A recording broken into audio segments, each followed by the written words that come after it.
Olá, amigos, nobres companheiros, prezados patriotas. Essa é mais uma edição do GadoCast. Dessa vez não estou sozinho, estou com meu amigo Pintacilgo. Pintacilgo, você tá aí? Tô aqui sim, gente. Boa noite, boa noite, ouvintes. Pintacilgo, o mais pedido, você sabe, né? O pessoal tá com saudade de você. Que bom, legal, né? Então, amigos, muitas pessoas, né? Infelizmente o GadoCast aí tem um problema, ô Pintacilgo, que são os participantes brainlets, né? Muita gente não tá preparada pra verdade. Você sabe disso, né? Sei sim. Geralmente o cara fala assim, não, isso aí é teoria da conspiração. Amigo, não é teoria da conspiração. Você pode chamar de conspiração. Teoria é outra história, né, amigo? Exatamente. Teoria da conspiração, pra quem não sabe, foi um termo inventado pela CIA. Até pra desacreditar certas versões de certas histórias. Mas, na verdade, eu considero a teoria da conspiração um gênero literário. Ponto. Então você não pode colocar como gênero literário realidades, assim, assuntos que você desconhece, e você confundir isso com gênero literário, porque isso não está sendo tratado na grande mídia. Exatamente. Então, amigos, nós fizemos um sorteio. Um concurso de melhor comentário para quem ia ganhar um livro sobre a nova ordem mundial. E eu e o nosso amigo Pintacilgo chegamos num consenso que o melhor comentário foi do Marcos Vinícius Nunes Paixão, que falou assim que o ganhador não seja Brainlet, pois usará como moeda de troca no Tinder, né? Então, como eu achei bastante curioso alguém usar o livro sobre a nova ordem mundial no Tinder, né? Eu me rendi e falei assim, esse cara realmente merece ganhar esse concurso. Então, Marcos Ele tá no espírito, né, o Knut? Tá no espírito. Então, amigo Marcos Vinícius Nunes de Paixão, entre em contato, você vai receber um livro de gratuito. 0 quilômetro. 0 quilômetro. Você pode escolher, né? Pode escolher ou você já escolheu o livro? Não, eu não escolhi não, mas o que eu pensei, eu não sei quem viu aí o Jailson Rosa, do Casando Verbo, tá com ele tá com uma loja virtual agora, e o Eduardo Costa também tá com a lojinha virtual dele, assim como tem o Olavo de Carvalho e outros youtubers aí do que a gente pode dizer que é a resistência, né? Não direi nem direita, é a resistência. Então vamos comprar um livro aí, eu vou dar para o ouvinte um livro de dessas livrarias virtuais aí, porque para não comprar do sistema, né? Para não ficar comprando de gente que eu não sei nem quem é, vamos favorecer o independente, né? Exato. Então, amigos, uma outra crítica que a gente vem recebendo, nossos ouvintes céticos, né, o Pintacilgo, tem gente que não consegue engolir a Red Pill, né, tem gente que fala assim, não, isso aí é tudo viagem, vários comentários nesse sentido, Pintacilgo, falando que é tudo brincadeira, que é piadinha, né, que esse cara aí, o cara não consegue engolir a Red Pill, né, o cara tá na Matrix mesmo, ele quer acreditar que todos esses eventos que estão acontecendo são coincidência, é tudo coincidência, né? Outro dia eu mostrei, você mandou pra mim, Pintacilgo, o mapa do Brasil, não sei se você se lembra, a imagem do mapa do Brasil. O mapa da cidade de Brasília, você se lembra? Ah, lembro sim. E é uma imagem de Satanás, uma imagem demoníaca, é como se o demônio abraçando a cidade. Eu vou colocar aí na tela a imagem do demônio abraçando o coração do Brasil, que é a capital de Brasília, né? E muita gente chega e fala assim, não, Knut, isso é coincidência, né? Se o cara chega e fala que isso é coincidência, é porque realmente não tem muito o que fazer, né? O cara realmente ele quer acreditar. Não, eu acho assim que quando a gente começa a aprofundar nesses assuntos, coincidência não existe, né? É a minha opinião. Sim, e não é a opinião de outros estudiosos também. Muitas pessoas estão pedindo o seu contato, Pintacilgo. Só que você é um cara extremamente ocupado, não dá pra você participar todo dia, né? Então, não. Dá, esporadicamente. Deixa eu explicar, gente. Obrigado, Knut. Deixa eu explicar rapidamente esse assunto, pessoal. Eu tenho um trabalho, tenho família, tenho mulher, e não tenho interesse de ficar famoso e... Enfim, a gente escolheu o GadoCast para ajudar, porque é um podcast que eu me identifico com a proposta do GadoCast, é um negócio que eu acho que é revolucionário, ainda não está em decadência, muito pelo contrário. O GadoCast ainda não atingiu o potencial dele como um negócio de autoajuda, fala de concurso, tá tirando a galera da Matrix aí, quem quer, porque eu acho que tem gente que não tem salvação. Mas eu acho interessante essa proposta, assim, não tô querendo criticar outros canais, assim, vocês vão me ver raramente falando mal de canal, Ou eu faço um elogio, ou se eu for criticar, eu critico, não vou dizer qual é o canal. Não acho que é construtivo fazer, o pessoal grava vídeo aí detonando outros canais. Não é o foco aqui, tá, gente? Eu penso assim que eu sou uma mosca posando no leão. As pessoas perguntam também, mas o cara, ninguém mata o cara. Não, gente, tem que pensar o seguinte, enquanto você for uma mosca posando no leão, você pensa naquela imagem que você vê no Discovery Channel. O leão, ele balança o bigode, balança a orelha, bate na mosca com o rabo, mas ele não persegue a mosca com a pata, não fica tentando morder a mosca. Agora, eu quero criar novas moscas, nós vamos botar mais ovos, vamos fazer larvas e vamos ser mais moscas em cima desses caras que estão enchendo o saco da humanidade aí, essas pessoas que a gente vem tratando aqui. Então, não adianta eu botar um alvo nas costas de uma coisa que não vai me dar... Eu moro no Brasil, então não posso botar um alvo nas costas de uma coisa que só vai me dar dor de cabeça. Então, eu até peço assim, gente, eu vou fazer todo esforço na hora que chegar o livro, eu vou pedir para a pessoa evitar de mandar com nota fiscal no meu nome, mas às vezes a gente pede e na hora, eu não sei como é que funciona a livraria lá. Se chegar um livro na casa de alguém aí com a nota fiscal no meu nome, por favor, não me dê que tá? Isso é uma coisa mais legal que eu acho do Educast, é o anonimato, pra gente tratar de assuntos aí, a gente vai usar um pouco às vezes de linguagem cifrada até, pra evitar que derrubem, porque cada vez a censura tá aumentando, não é mesmo? Sim, hoje caiu um canal de games, não sei se você ficou sabendo, o canal falava de videogame, só que às vezes com pitada de Red Pill, que é o canal do Xbox Multigrau, saiu hoje, derrubaram ele do YouTube, do Twitch, de tudo que é lugar, inclusive vão processar ele, por quê? Porque falou coisas politicamente incorretas. Então a censura tá vindo, não sei até quando nós estaremos seguros, né? Mas, exatamente. E muita gente, o pior é que mesmo com tudo na cara das pessoas, as pessoas não querem acreditar. O Pitacilgo, todos os dias, Pitacilgo, eu recebo mensagens de pessoas que, Nute, olha só essa foto da minha igreja, um sinal da lojinha da minha igreja. Olha só esse sinal do meu trabalho. Olha só, mais um caso de abuso sexual envolvendo a lojinha, entendeu? Todos os dias, e a pessoa não quer acreditar. Mas, olha, antes que eu esqueça aqui, tem um filme, a gente já falou disso aqui, eu acho, que Eles Vivem. É um filme muito... They Live. É um filme fantástico, muito Red Pill, é uma estética única, muito interessante.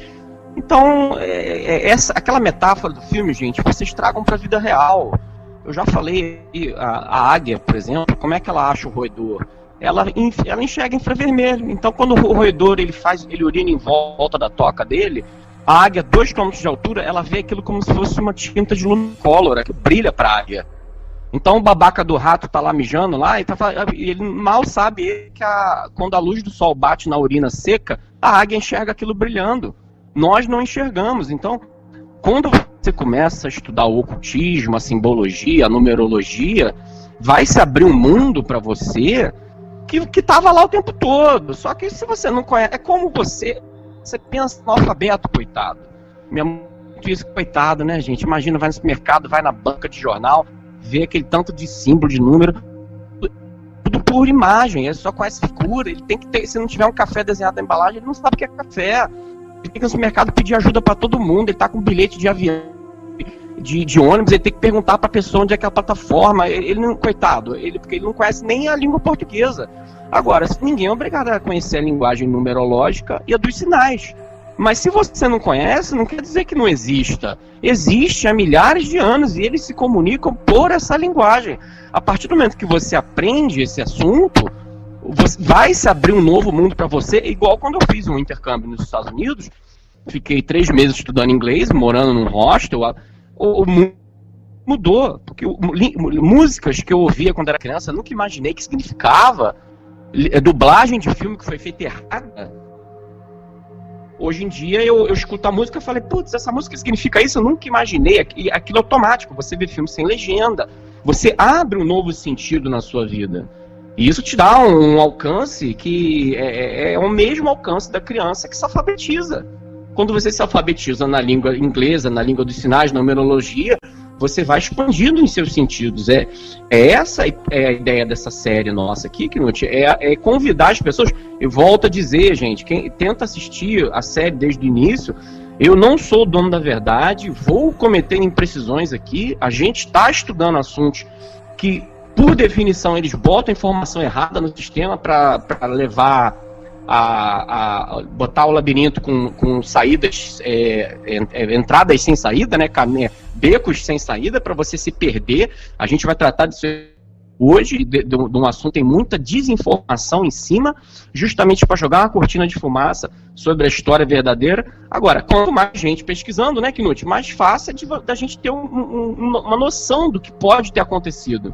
Sim, na tela, na imagem, tá a imagem que eu mencionei do demônio abraçando Brasília, né? Um lago artificial que, por coincidência, né, na visão dos céticos, formou, por acaso, um demônio abraçando a capital do país. Por acaso, evidentemente, né?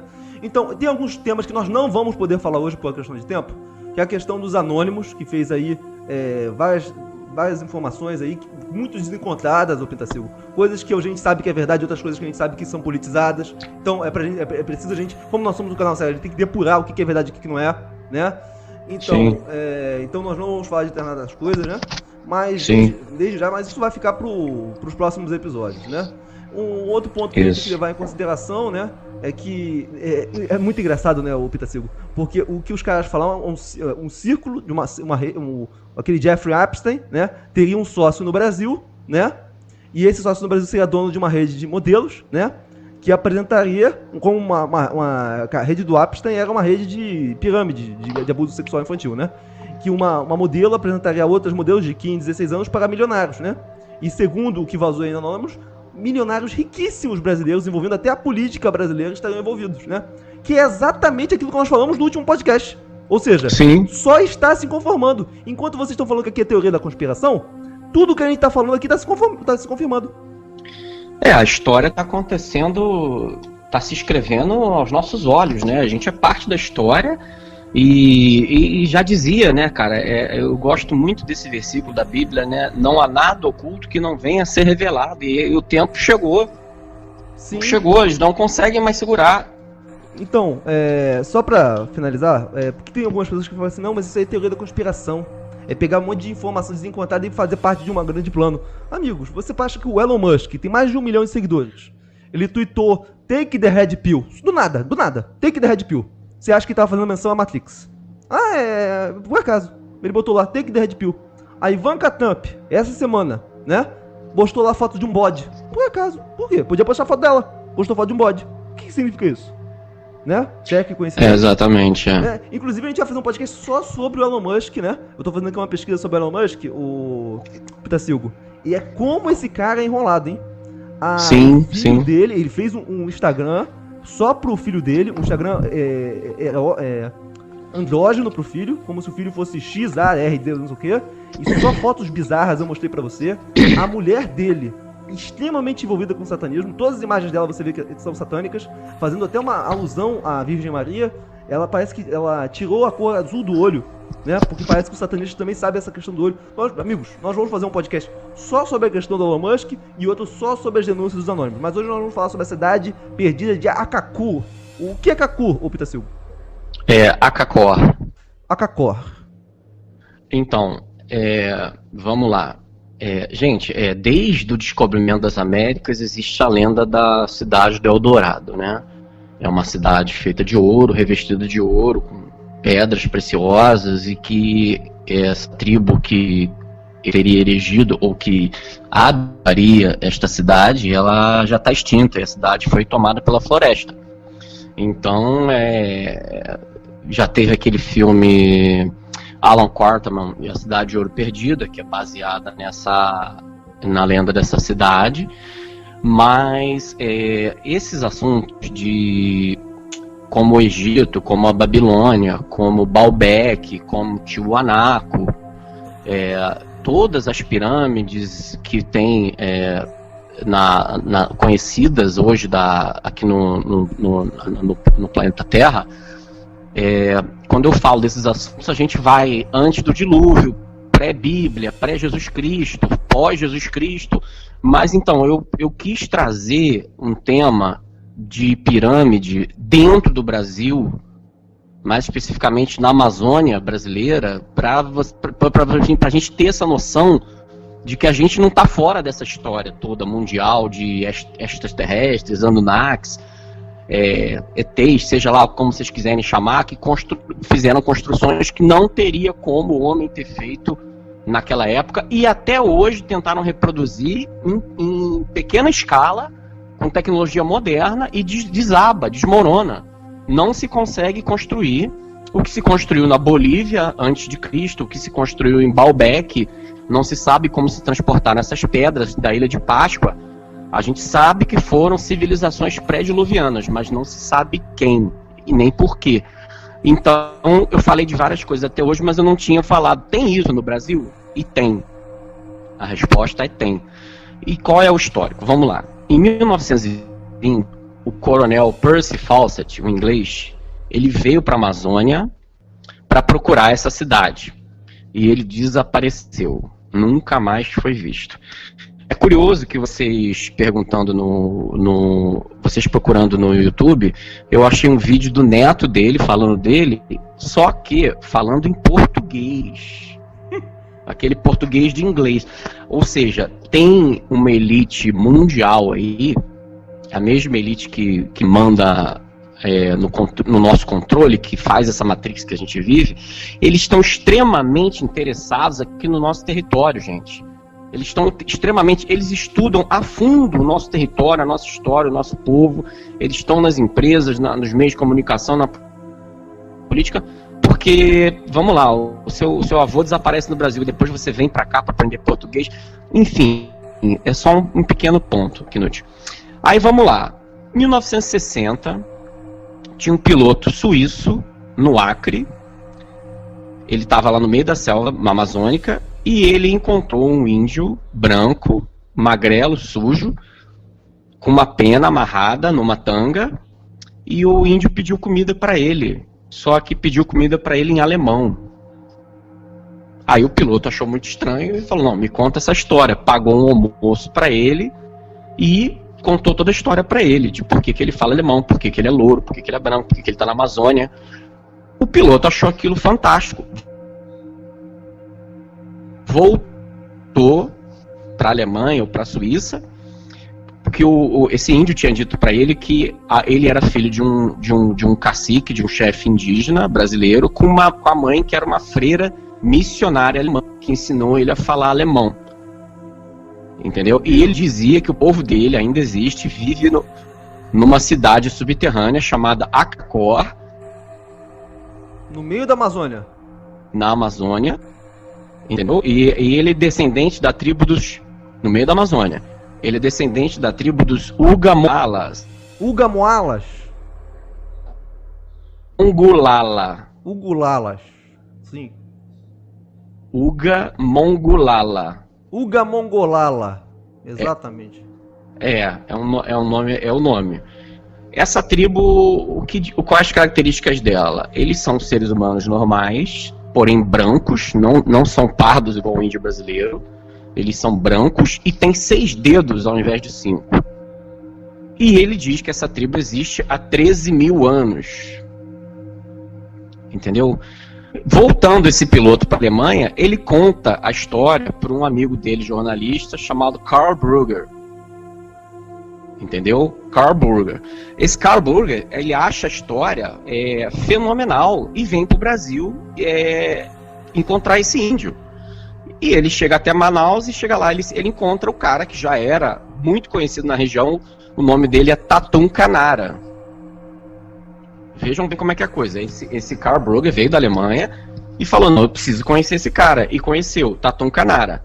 E o Tatum Canara contou de uma vezada só, sentaram e contou toda a história do povo dele. Eu acho que gerou 9 fitas cassetes inteiras de uma história que ele contou sem parar.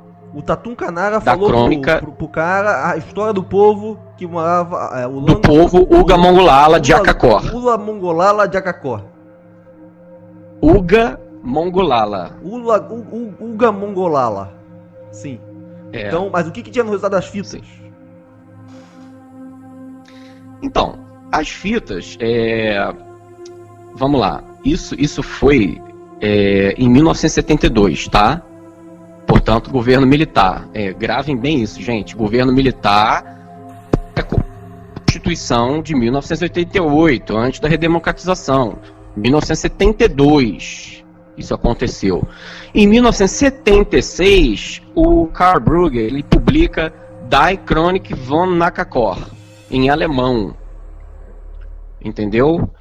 E ele fala da chegada de soldados alemães, inclusive, a gente vai tratar disso mais à frente, aqui na Amazônia.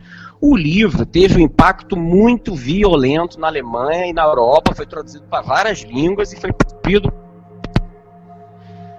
Esse livro foi proibido a publicação dele no Brasil. Até hoje esse livro não foi publicado no Brasil. Meu Deus. E gerou renovou o interesse das pessoas sobre esse tema do Eldorado, da cidade perdida de ouro e tal. E vamos lá.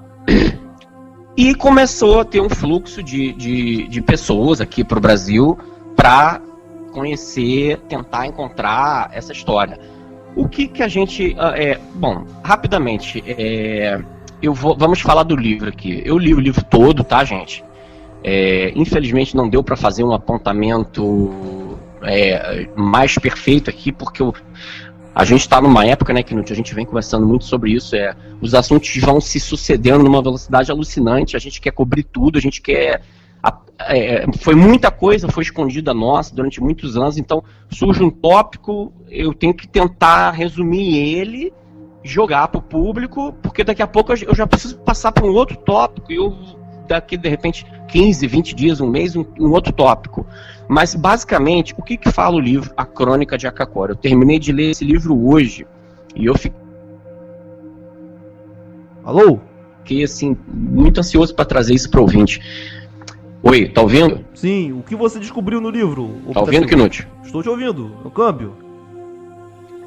Então, o livro começa 13 mil anos atrás. O que tem de importante naquele livro ali? Assim, é uma crônica normal, tá? Fala da história de um povo, desde o início, 13 mil anos atrás. Ele conta... São várias guerras, tá? Esse povo, ele teria... Tem uns trechos assim que ele não sabe dizer... Ele não sabe dizer o que aconteceu, mas basicamente é o seguinte, um determinado, ele chama de deuses alienígenas que vieram em naves. É como se fossem eram os deuses astronautas, pessoal. amigo? Como se eram os deuses astronautas, muito bem lembrado. O Pitacil. É uma colcha de retalho de referências, entendeu? Sim, é um livro interessante, Pitacil, curtinho. Pitacil, eu coloquei nas imagens na tela a imagem do índio louro, o Tuncanara, né? Quando ele estava no momento da reportagem alemã, ele no meio da selva, porque muita gente vai achar que isso é mentira, né? O índio louro, como assim? O que ele estava fazendo na selva? Né? Eu coloquei as imagens porque foram feitas várias reportagens alemães aqui no Brasil nessa época, né? Sim. Tem gente que acha que isso é inventado, né? Que a gente tirou isso de algum lugar, da imaginação fértil, perturbada. Não, isso é real, aconteceu. De fato, isso é real. Exatamente. E foi coberto por redes de televisão do mundo inteiro. É uma história muito recente que entrelaça várias coisas que a gente está abordando aqui nessa nossa série, mas que no final eles jogam aquela bomba ninja de fumaça, né? Pra tudo coincidência. A multidão. Então, o que eu achei assim de interessante no livro? Assim, essa história tem 13 mil anos, os deuses vieram do espaço em naves e eles escolhem um povo para repassar esses segredos. Esses deuses, eles voltam na nave deles de 6 em 6 mil anos e eles não revelam tudo, revelam parte dos conhecimentos que eles têm para passar para o povo. Mas tem fortes elementos ali. Por exemplo, eu tô abrindo o livro aqui no meu Kindle, as partes que eu grifei. Olha só, a primeira pessoa a ouvir a história do Tatum-Canara foi um padre, um bispo católico chamado Grotti. 3 meses depois de ele ouvir a história, o Tatum-Canara disse que deu para ele os manuscritos originais do povo, no idioma do povo, que é a Crônica de Akakor, o avião do Monsenhor Grotti cai na Amazônia. Coincidência. Some a qualquer prova de que teria ou que não teria esses manuscritos originais do povo dele. Já é um negócio extremamente interessante, né? Porque, gente, a história que a gente vai tratar hoje tem muitas e muitas mortes. Nenhuma morte ela foi desvendada. Realmente é um negócio... Você pode concluir tudo aqui. E só um parênteses, Knut, antes que venha o Brainlet ataque novamente, né? O que eu vou falar nos primeiros 95% do podcast não é opinião minha de nada. Simplesmente são fatos que eu apurei, que estão no livro, estão em vídeos na internet, reportagens, e no final eu vou fazer as minhas considerações, o Knut faz as considerações dele, mas o que eu estou falando aqui é o que está no livro, não é opinião minha. Eu estou expondo fatos e opiniões de outras pessoas. Então não é opinião do Pintacilgo. Mas então, ele fala que o livro ele é calcado. Basicamente, esses índios eles seriam assim irmãos, eles seriam irmãos espirituais dos Incas. Seria uma tribo com grau de parentesco com os Incas. Seriam responsáveis por construir Cusco, Machu Picchu, Tiwanaku na Bolívia, Machu Picchu no Peru. E esses índios tiveram 3 grandes desgraças na história deles e ficavam guerreando. Eles tinham tribos aliadas, tribos inimigas. E eles começaram, se não me engano, eles eram 3.600.000, há 13 mil anos atrás. Tiveram várias fases. E essa tribo foi declinando, até que hoje sobrou muito pouca gente que está escondida nos escombros dessas cavernas artificiais que são esses túneis subterrâneos que foram construídos por esses deuses que ele cita há 13 mil anos atrás, ou antes até. Pintacilgo, eu coloquei aqui uma imagem, porque tem gente que acha que é tudo invenção, da reportagem alemã que veio aqui no Brasil em 72, do povo indígena, né? E vocês podem ver aí nas imagens na tela, que é um pouco estranho, né? Tem alguma coisa estranha nessa imagem, né? A gente vai descobrir por que essa imagem é tão estranha. Mas prossiga, o Pintacilgo. Então, esses índios, os Uga-Mongolala, eles eram muito hábeis na forja do bronze, tá? E aí ele entra com aquele paganismo germânico, e não dá pra gente resumir aqui, são 13 mil anos de história que ele condensa nesse livro aí. E a coisa vai esquentar em 1530, com a chegada dos espanhóis, que ele chama o europeu de bárbaro branco. Então ele fala que os portugueses atacavam pelo leste, os espanhóis atacavam, os portugueses pelo oeste, os espanhóis pelo leste. Então, em algum momento, o povo dele teve que destruir as cidades, destruir os caminhos, tampar as entradas das cidades, e tipo assim, de maneira a viver, eles assumiram que eles perderam a guerra, quando começaram a surgir armas de fogo. Então eles tiveram que viver uma vida reclusa. Então ele chama, por exemplo, o cristianismo de fé da cruz. Tem um pouquinho de ataque cristão aí, na tese do Tatum Canara, que está no livro dele, né, exposto aí no Crônica de Akakura. Tem um pouquinho de feminismo das Amazônidas, que ele fala que em determinado momento a tribo irmã, que era o Zacarim, por volta de 1500, essa tribo, depois os homens viraram betas, começaram a viver como escravos, e todos os sacerdotes e sacerdotisas eram mulheres, a governante máxima da tribo era mulher, e realmente assim, é muito interessante, assim, eu não vou dizer, o cara é muito culto, tá? O cara, se ele inventou essa história, quem quiser acreditar, acredita. Quem não quiser, lê o livro, tira suas próprias conclusões. Forma, o povo Uga-Mongolala está lá na Amazônia, então nós temos imagens desse registro, dessas reportagens, e nós temos os personagens dessa história, são todos, pelo menos estavam vivos no momento. E tem registro de todos eles aqui. É só procurar no Google. Tá tudo documentado, amigo. Aqui não tem nada de invenção. Aqui do lado, eu tô mostrando a imagem aí do Karl Brugger, que é o autor do livro, e do Tuncanaga do lado. E tem imagens do Tuncanaga na tribo dos Uga-Mongolala também. Vou mostrar pra vocês. Perfeito. Agora, então vamos lá. O que mais que eu achei que tem de interessante aqui? O Tatum Canara, ele se diz filho de um chefe indígena e de uma freira alemã. Mas para vocês verem, gente, como é que a realidade é sempre escondida de nós aqui. Sempre, sempre, sempre. Não há interesse em esclarecer nada, pessoal. O cara tem um RG brasileiro com o nome Tatum Canara no RG dele, tá?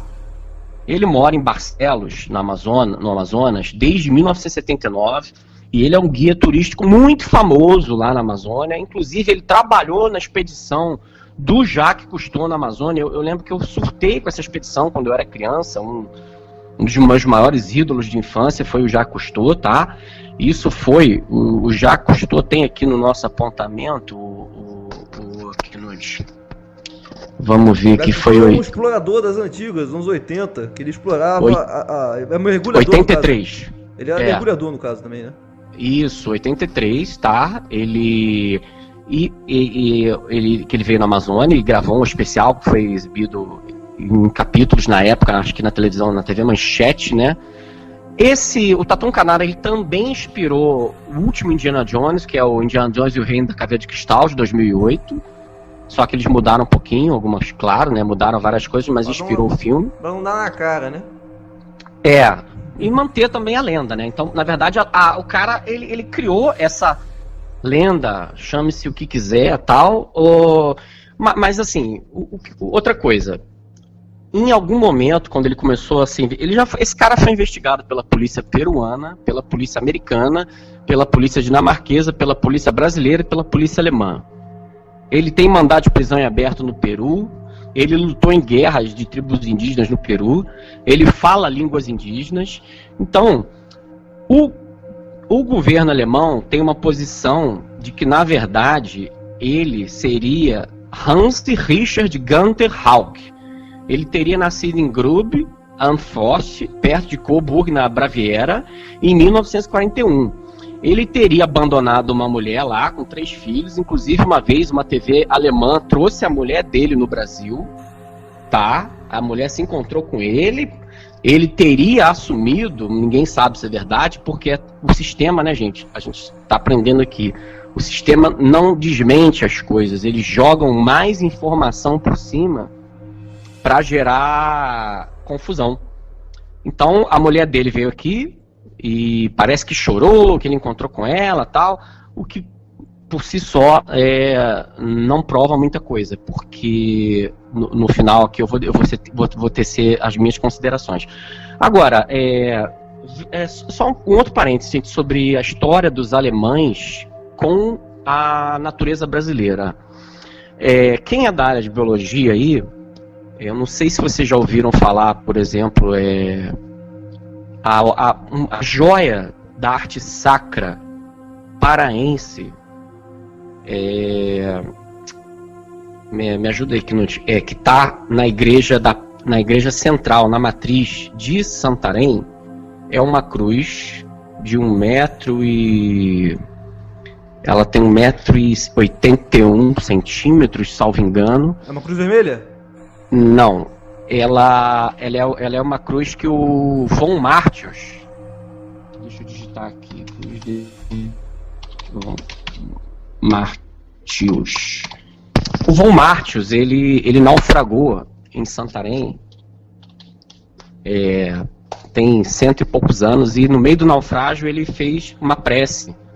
Ele pediu a Deus que, se ele sobrevivesse, que ele ia fazer uma cruz assim, assim, assado. Essa cruz é lindíssima, tá lá na igreja de Santarém até hoje. Eu não sei como é que ninguém rouba aquilo, porque é uma peça lindíssima, é considerada assim a joia da arte sacra da arte sacra paraense, digamos assim. Então você tem Alexander von Humboldt, você tem o próprio Spix, você tem o Von Martius, você tem o Helmut Sick, que é ornitólogo. Todos alemães, eles vêm todos daquela escola do Habsburgo, da princesa, como é que era, Knut, o nome da mãe do Dom Pedro II? A Leopoldina? Imperatriz Leopoldina, não é isso? Exato. Que era uma naturalista. Na verdade, gente, a nossa civilização, ela tá tão degradada que aquela mulher, teoricamente uma dona de casa, ela tinha a pessoa era muito mais erudita do que todos nós aqui juntos. Ela dava um banho em qualquer dona de casa da história. A mulher que falava trocentos idiomas, ela era como é que chama isso? Mineróloga, ela era botânica, ela descrevia animais. Para vocês terem uma ideia, gente, Helmut Sick, quando ele foi preso pelos militares aqui no Brasil, ele foi pro presídio ali da Ilha das Flores, ele descreveu, salvo engano, 12 espécies de besouro de dentro da cela dele. Até que a embaixada, naquele tempo, por carta, conseguiu falar, não, ele não é espião, soltaram o cara. Charles Darwin, para quem não sabe, foi detido pelo exército do imperador, até que ninguém acreditou. Você imagina como é que era o exército brasileiro naquela época de Charles Darwin, quando ele foi no Rio de Janeiro, né, Knut? Até que o imperador foi lá e se apresentou, falando inglês perfeito, e pediu desculpa, e perguntou se está precisando de alguma coisa, eu vou fornecer para você. E ele escreveu no diário dele que o brasileiro é um povo de índios, ou macacos, ou bárbaros, alguma coisa assim que ele botou, chefiados por um rei filósofo. Ele ficou impressionado com a cultura de Dom Pedro II, que, na época, para quem não sabe, era considerado o monarca mais culto do mundo inteiro, Dom Pedro II. Pra você ter uma ideia, quando ele foi visitar os Estados Unidos, muitas pessoas votaram nele pra presidente, sabia? Sim. Era um negócio... Ele conheceu o Graham-Bell olha como é que a coisa vai se entrelaçando. Na feira... A feira que lançou o telefone, quando o Graham-Bell... Minto. Graham-Bell ou Thomas Edison, agora me falhou a memória. Que inventou o telefone. Foi aquelas feiras que tem nos Estados Unidos, aquelas... sabe aquelas feiras grandes que tem parquinho, tem invenções? Isso no século XIX. Dom Pedro II foi lá e começou a bater papo com... Realmente me falha a memória, gente, se foi o Alexander Graham Bell ou se foi o Thomas Edison. E falando, olha, o telex, o telefone, eu queria levar isso pra onde eu trabalho. Aí, não sei o que e tal. E não disse momento nenhum, ele não gostava de se identificar como imperador e que depois... O Graham-Bell, né? O Graham-Bell bateu no ombro dele e se convidou para terem um lanche mais tarde. Falou, mas eu não sabia com quem eu estava falando. E ele falou, não, mas eu não sou ninguém. Aí ele falou, mas você não é imperador do Brasil? Não, fala baixo, não, que isso, eu sou igual você. Era um cara muito esquisito, assim, tá, Dom Pedro II. Você imagina, uma criatura de 1,90 m de altura, falava 12 línguas, um cara que também era geólogo, um cara que também era naturalista, o cara chega lá falando inglês perfeito, não, eu sou empregado lá no Brasil, do Império Brasileiro e tal, mas você faz o quê? Não, de uma humildade, assim, que era chocante. Tiveram que dizer pra ele, cara, ele é o imperador do Brasil, ninguém acreditava, era um negócio, aquela criatura de 2 metros de altura praticamente, louro de olho azul, ultra culto, nem o Darwin acreditou quando o Darwin foi preso aqui no Brasil. Mas então, isso é só para fazer uma palhinha do interesse que os alemães sempre tiveram, e o europeu do modo geral, nas riquezas da floresta amazônica, tá, gente? Isso é um negócio, assim, realmente interessantíssimo. Então, vamos lá. O livro foi lançado, e essa parte eu botei na tela a imagem do Tuncanara hoje, ele está vivo, para quem achar que isso é tudo mentira, podem procurar lá na Amazônia, ele está lá, né? Toda essa história aí pode ser confirmada, mas prossiga, amigo.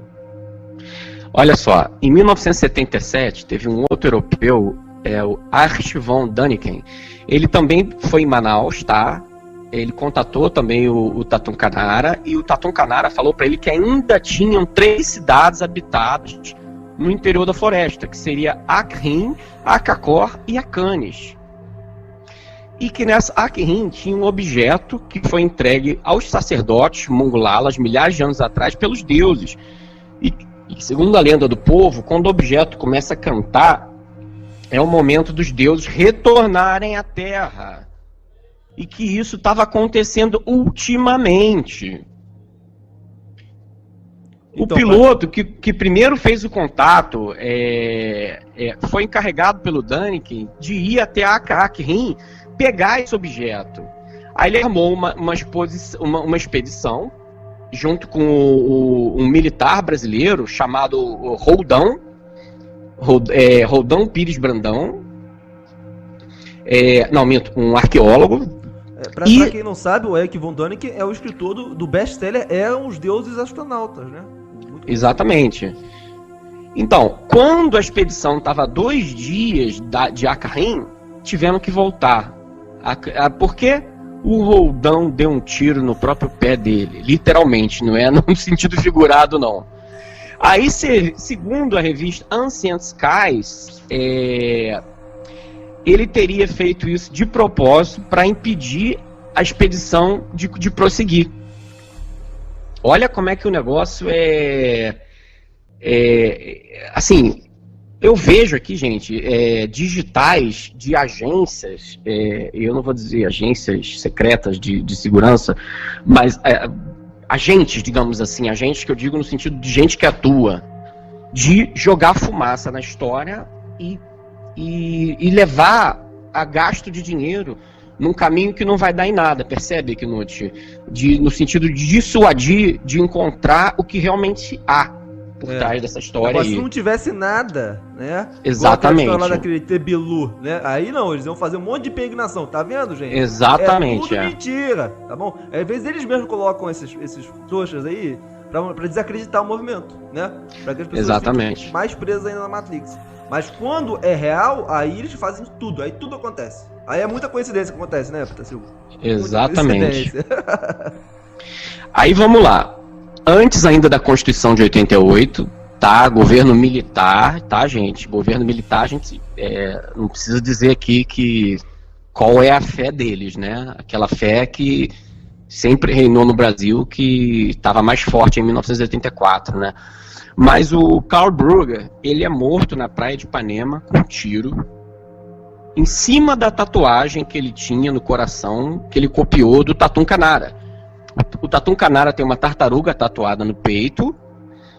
O Karl Brugger fez uma tatuagem, ele era tão obcecado pelo Tatum Canara que ele fez uma tatuagem igualzinha a do Tatum Canara no peito, e um cara chegou pra ele na praia: "Você é o Karl Brugger?" Ele sou. Pum! Deu um tiro no peito dele e matou. Isso até hoje ninguém conseguiu esclarecer a origem desse assassinato. Mas, antes que eu esqueça, vou logo falar. Gente, o Tatum Canara, ele mora no extremo norte, calha norte do Brasil. Não poderia ter cometido esse assassinato. Ele não... Se você acha que ele é ou não impostor, eu não vou falar nisso agora. Ele não está sozinho.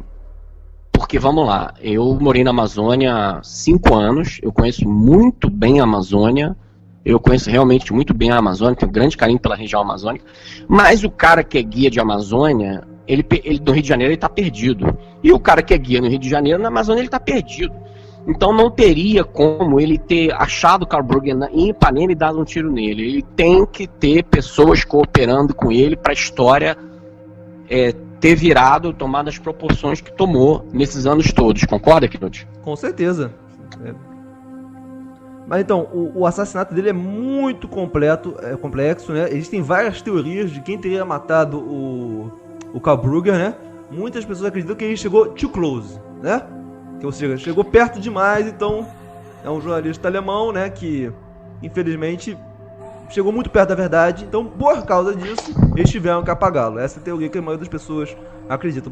Esse negócio de o Gamongolala, amigos, não tá dando certo, né? Então resolveram apagar ele. Não, é um negócio, é uma história assim muito interessante. Aí depois teve esse Neberg, ele publicou um outro livro também, quem tiver interesse de aprofundar, chama O Homem que se Fez Cacique. Sempre na linha de... esse realmente eu não li, tá, gente? Mas é sempre naquela linha de desacreditar a história. Agora, bom, gente, onde tem fumaça, tem fogo, né? Aí vamos lá. Deixa eu achar aqui o ponto... o arqueólogo brasileiro muito conhecido, o Marco Aurélio Abreu, começou a investigar esse assunto. Logo depois que essa história teve todos esses desdobramentos que a gente... que, assim, eu acho que a maioria do ouvinte, né, que não era nascido nessa época, a grande maioria dos ouvintes aqui, mas a história realmente ficou muito famosa na época. Tem um vídeo do Fantástico aí no YouTube, quem quiser procurar, é uma reportagem Inclusive, acho que o Pedro Bial teve na Alemanha, ouviu a polícia alemã, ouviu a Polícia Federal, ouviu o Ministério Público no Amazonas. Esse arqueólogo começou a investigar e recebeu ligações com ameaça de morte para parar isso, para parar de investigar. E vamos lá. O que ele tem, eu apurei aqui no vídeo dele e futuramente, conforme o tempo for disponível, eu pretendo comprar alguns livros dele, entrar em contato, ver o que mais que ele tem, se ele quiser falar disso. Não sei nem se ainda está vivo. Mas ele garante, isso eu já tinha outras fontes que diziam isso, que um submarino alemão entrou na floresta amazônica logo no início ou no meio da Segunda Guerra Mundial e só tem registro da entrada. Esse submarino está oficialmente desaparecido. Um submarino de 1.800 toneladas. Isso explica alguns símbolos, né? Exatamente. Na tribo dos Ugamongolala. E também explicaria também porque o Tutankhamon, que é alemão, estaria lá, né? Uhum. Então, amigos, eu tô vendo aqui o traço de mortes dessa história. Se a gente fosse contar todo mundo que morreu, né?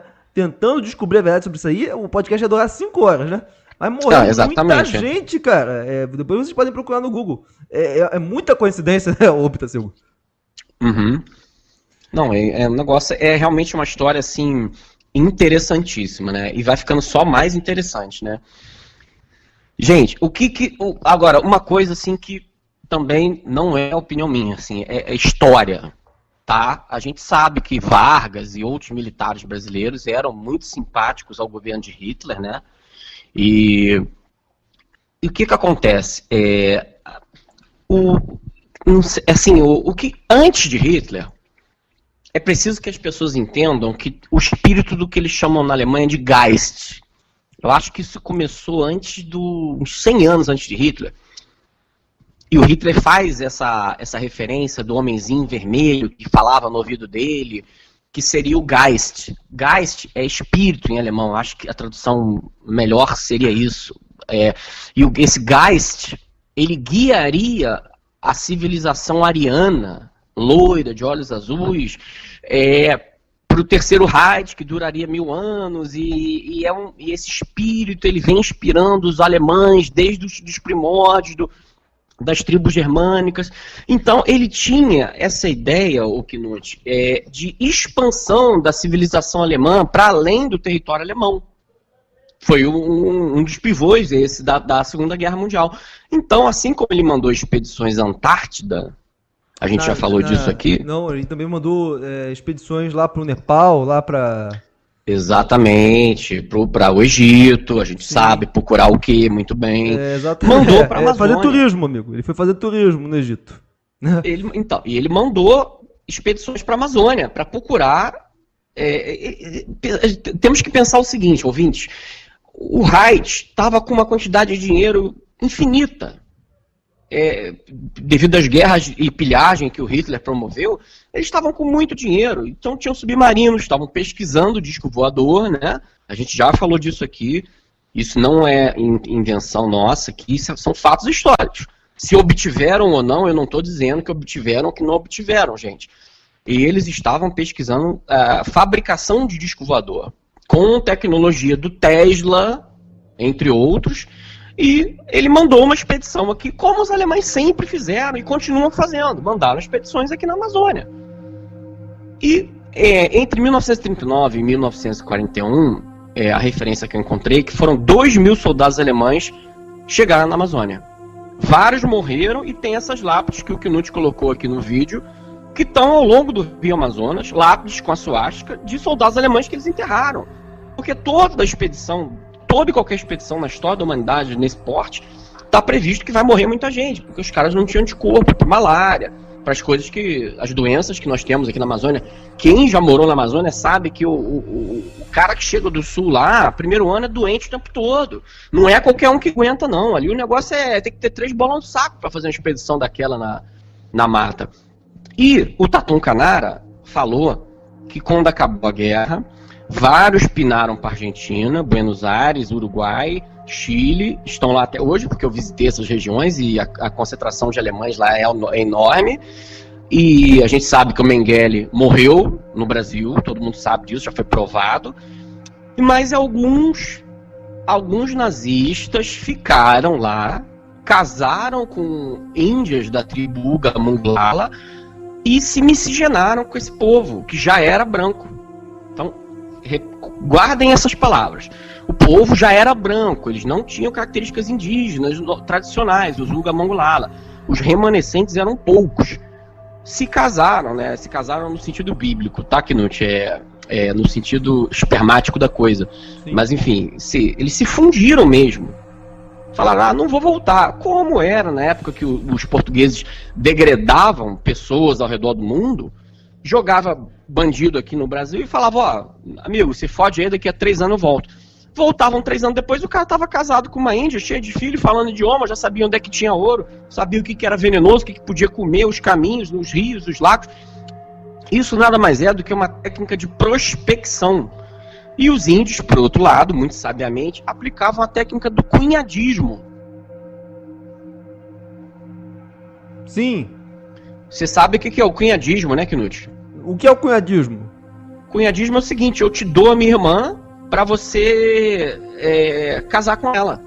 Eu sou o cacique, eu te dou a minha irmã, falo, Knut, toma aqui a minha irmã como prova de amizade. Poxa, quem dera que isso existisse ainda hoje, hein? E elas eram assim, igual Iracema, Knut, lacradas assim, 0 km. Herméticas. Tá? Herméticas, não tinha emissol nessa época. Elas eram sem doença. Não sei se você gosta ou não, mas é aquela pepeca capô de fusca, limpinhas, aquelas lisa, sabe? Aquela lisa, peitinho duro, aquele cabelo azul brilhante até a cintura. E lábios de mel, igual aquele Iracema do José de Alencar. Sim. Em troca, você era obrigado a socar firme ali anos e anos e anos e anos e fazer o quanto mais de boneco possível. Quanto mais boneco você fizesse, melhor. E essa bonecada toda ia virar da tribo. E quando voltasse os portugueses, os caras falavam, o quê? Tem até aquele filme do Gerard Depardieu, que o cara tem lábio leporino, ele é discriminado entre os portugueses. Quando ele chega no Brasil, as índias vê o lábio leporino dele, acha o maior charme, acha o máximo, acha que ele é um jaguar.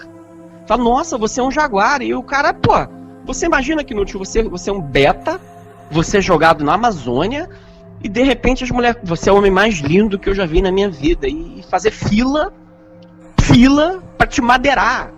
Você já ouviu a expressão que a gente usa muito na Amazônia, mulher motosserra, já ouviu, Knut? Já. Não pode ver um pau em pé que bota logo abaixo. Você imagina você ser obrigado a morar numa oca o resto da vida com uma fila de índias pra te madeirar até você não aguentar mais. Você acha que dá pra encarar ou tu ia querer voltar a ser beta na Alemanha? Eu ia ficar aqui até morrer. Até morrer, né? Até afinar o revólver, né? Ou seja, percebe, assim, brincando, você entende, Knut, que não é absurdo você pedir para um beta ir para um outro lugar estranho e falar, amigão, fica aí. A única coisa que você tem que fazer é socar o ganso para dentro dessas índias, até não poder mais, loucamente, sem parar, o tempo todo, dia e noite, dia e noite, dia e noite, e elas achando que você é descendente de uma raça superior de deuses e ppp, papapá. Então, bom, essa parte da história para por aí. Eu acho assim, já estamos aí com 40, 50 minutos de podcast, é mais ou menos o que tem. Então, o que se diz na Alemanha, tá? Depois que apareceu essa suposta identidade verdadeira do Tatum Canara, dizem, um outro jornalista, que é o Neberg Hauck, ele fala que o Tatum Canara, na infância, ele leu muito livro de Tarzan, que ele sonhava com o OVNI, com ET, e que ele teria fugido para o Brasil num cargueiro chamado Dort Oldendorf. E ele desapareceu no Brasil. Ele tinha mulher e 3 filhos na Alemanha. Em 1966 ele abandonou e fugiu para o Brasil, que pode ou não ser verdade, e publicou esse livro aí, que eu já falei aqui, que depois a gente deixa na descrição, The Self-Made Thief. Mas, vamos lá. Ficou alguma dúvida aqui no dia até agora? Não, o que a gente sabe é o seguinte, que provavelmente existiu uma tribo de índios brancos na Amazônia, os Ugu Mongolala, né? E que existiria, os alemães teriam ido lá fazer uma expedição porque eles queriam resgatar esse povo ariano que viveria aqui na América, na Amazônia, né? Que seria um povo milenar, né? Que teria o conhecimento dos deuses antigos, os astronautas lá do Däniken, né? Sim. Mas essa obra do Däniken, vamos lá, é um livro assim muito... Ele suscita muitas paixões, né, Knut? Você não acha esse livro?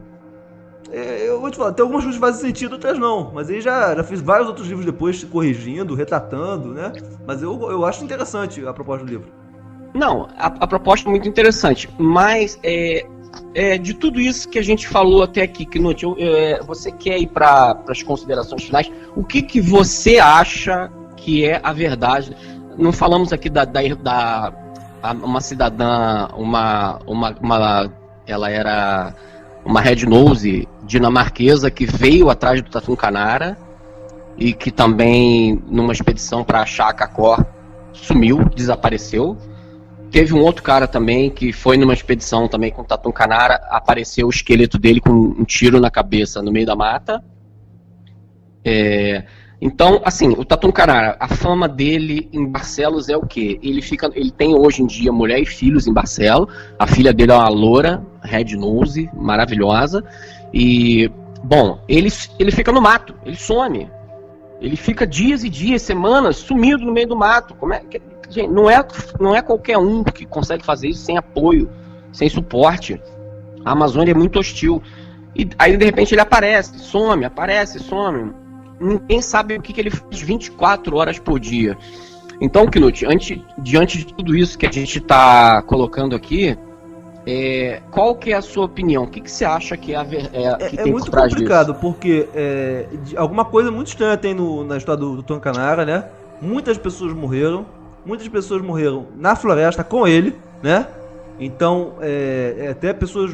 tava vendo aqui que muita gente acredita que talvez ele tenha levado pessoas para lugares, assim, que as cidades seriam subterrâneas, né? Então, talvez, sim. Então talvez ele mesmo levasse as pessoas para a morte, né?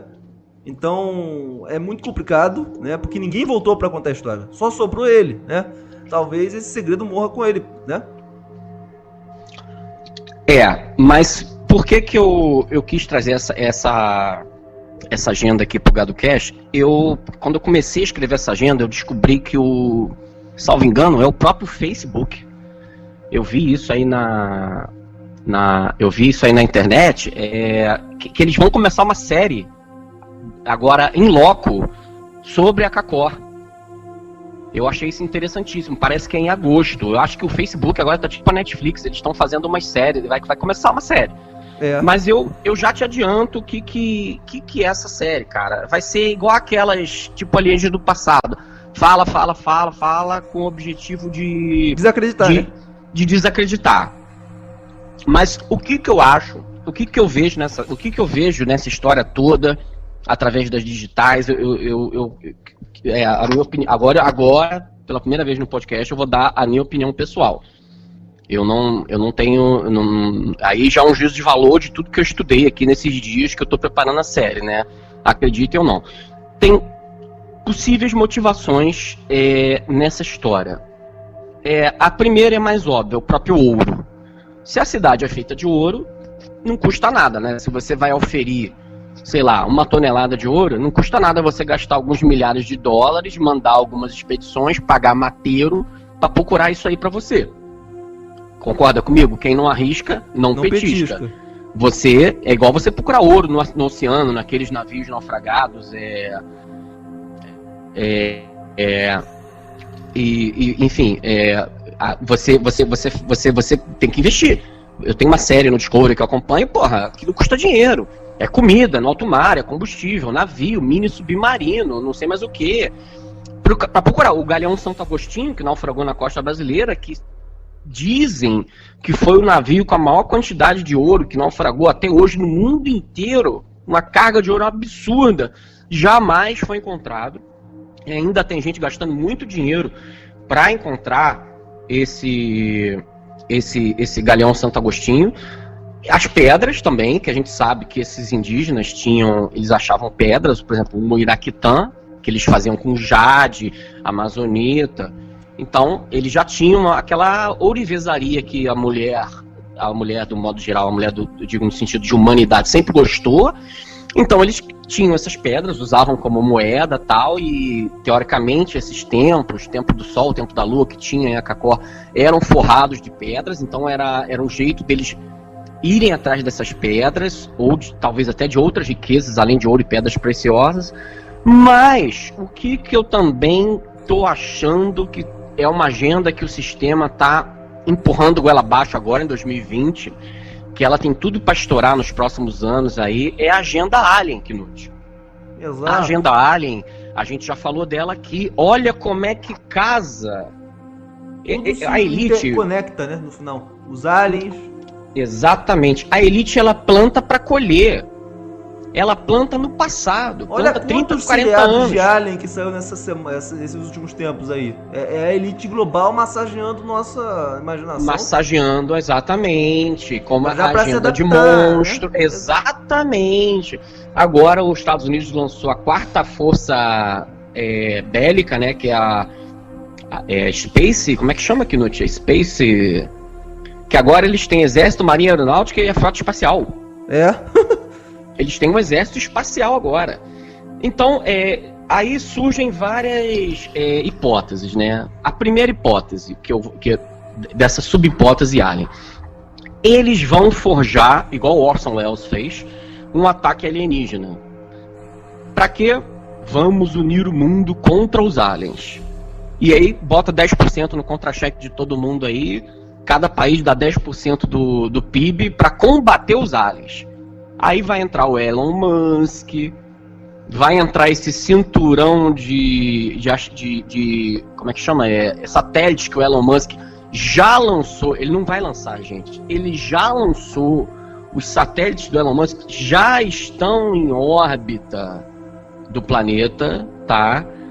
E quando vier, entre aspas, esse ataque alien, vamos unir o mundo. Precisamos de um governo mundial para deter os alienígenas. Ponto. Parágrafo. Essa é uma tese. A outra é a tese daquele filme do Keanu Reeves, que já é um remake.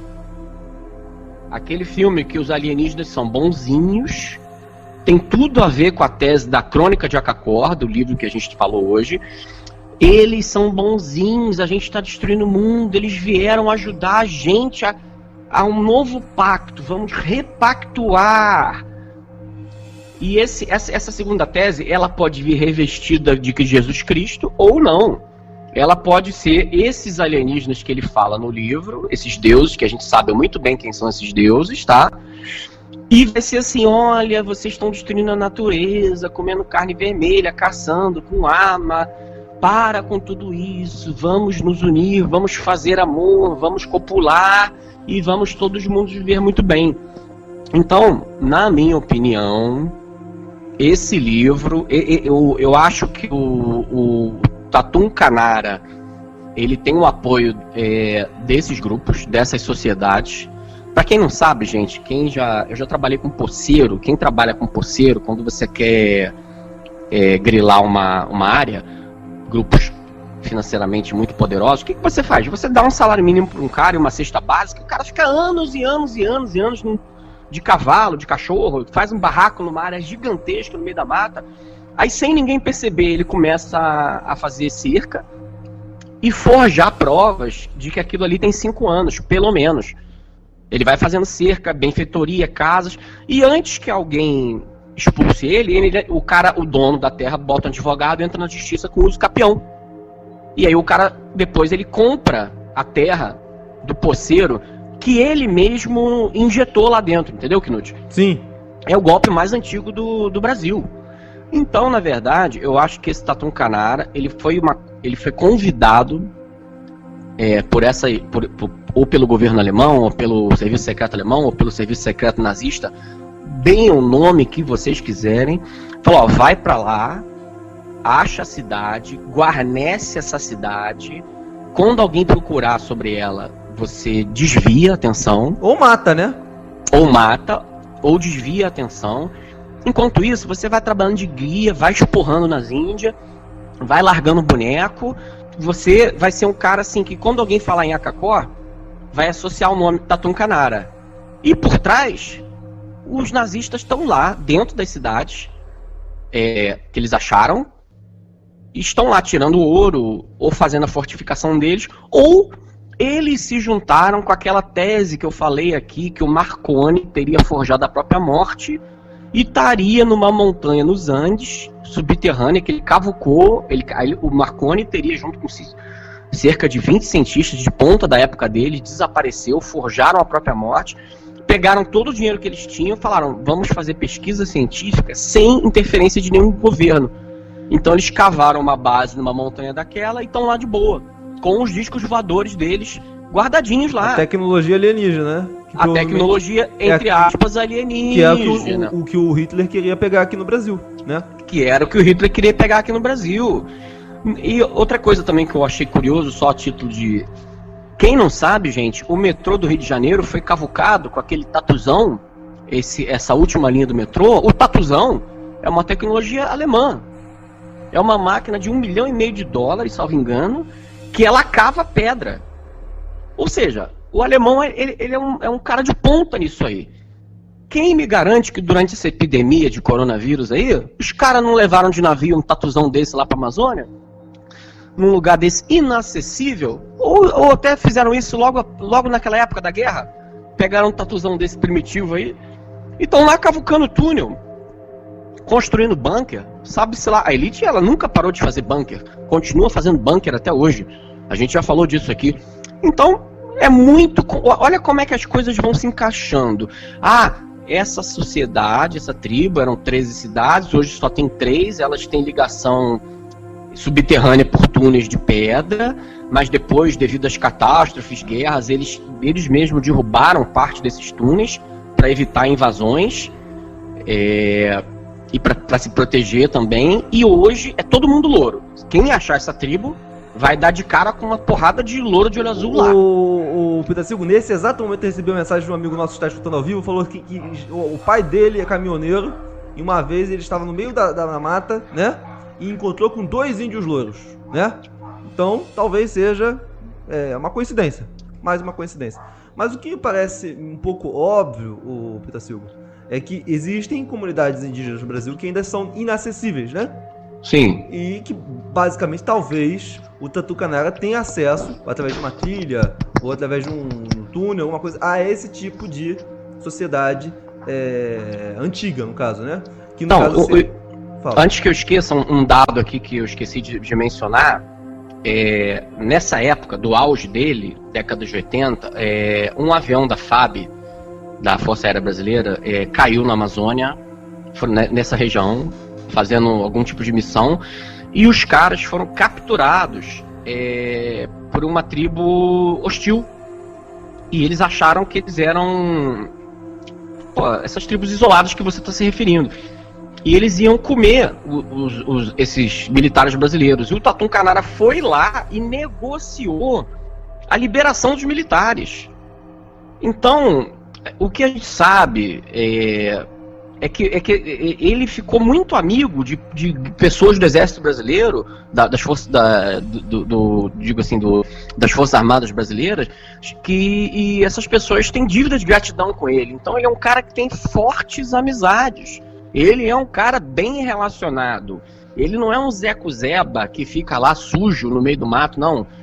Estamos falando aqui de um poliglota, estamos falando aqui de um cara culto, estamos falando aqui de um cara que trabalhou com o Jacques Cousteau, com esses artistas, esses escritores que a gente citou aqui. Então, é um cara assim, tem que se ter uma atenção em cima dele, né? É uma história que eu vejo assim, realmente muito mal contada, e que eu tenho pra mim que essa história vai voltar à tona muito em breve. Sim, entra muito em consonância, o Pitacilgo, com aquelas bases, né, que o pessoal faz na Antártica, né? Por que faz tanta pesquisa na Antártica? Porque é gelado. Puxa, o que diferença faz ser gelado ou não, né? Puxa, e você vê que o próprio Estados Unidos, o que eles gastam com dinheiro de pesquisa alienígena, Será que isso não é só eles estão procurando alguma pirâmide debaixo da terra, estão procurando alguma prova de civilização avançada que passou aqui há muito tempo atrás, é isso, amigos, tudo simples. Exatamente, porque se o cara fica procurando, enquanto ele tem lá uma agência de dissuasão jogando informação sobre alien na rede pra gente, e os babacas lá pesquisando. Enquanto isso, o cara tá desenvolvendo esse mega radar, telescópio, ele tá procurando o Galeão Santo Agostinho no fundo do mar, meu amigo. O cara que achar isso, se é que já não acharam, você imagina, você tem um carregamento de ouro maciço, fundido. O cara que achar isso, filho, ele fala, procura OVNI aí, enquanto eu tô procurando barra de ouro. Procura aí ET no Marte, que eu tô procurando cidade de ouro na Amazônia. O cara, de repente, entra numa tumba de um cacique desse, tá cheio de esmeralda lá, meu irmão. O cara pega aquilo, vende e tá falando pra galera, olha pro espaço, procura OVNI aí, o OVNI tá vindo. E ele tá procurando riqueza aqui, medicamentos.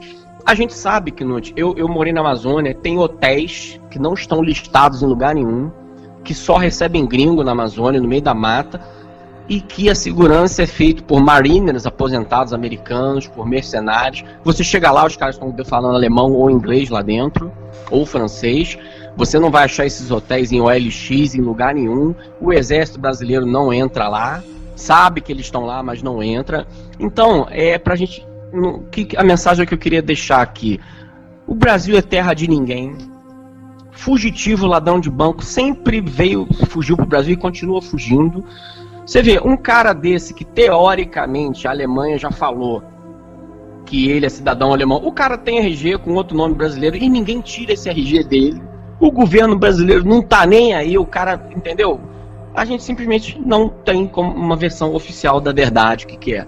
O fato é que um governo diz uma coisa, outro governo diz outra, e ninguém tem uma história que fidedigna, nem perto. Ninguém tem uma história nem perto de satisfazer a verdade, digamos assim. Exatamente, é um grande mistério da humanidade na nossa Amazônia, né? E ninguém tá Exatamente. Nem aí, né? E enquanto tem muitas pessoas que pediam pra gente gravar, uma época, né? Sobre OVNIs que estariam em Cabo Frio, né?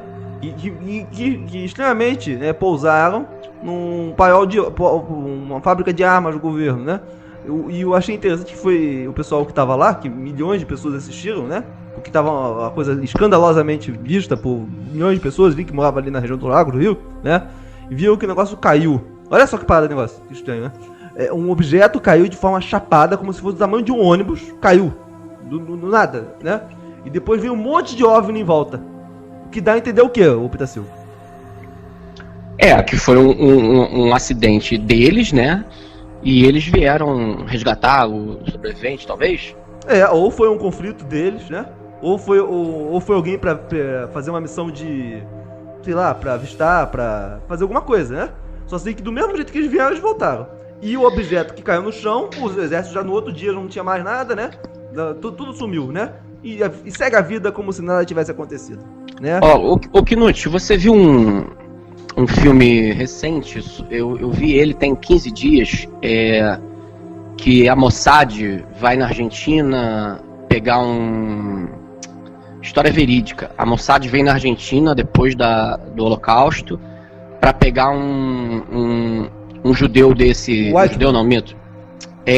Você viu esse filme? Claro, com essa história. O filme eu vi agora, Operação tem 15 Final. dias. Exatamente. Gente, quando o cara tá foragido, é só pra vocês saberem, assim, é um foragido, assim, meio de mentirinha. Tipo assim, os nazistas que estavam lá, tinha um clube lá mostra bem isso no filme, eles tinham um clube na Argentina.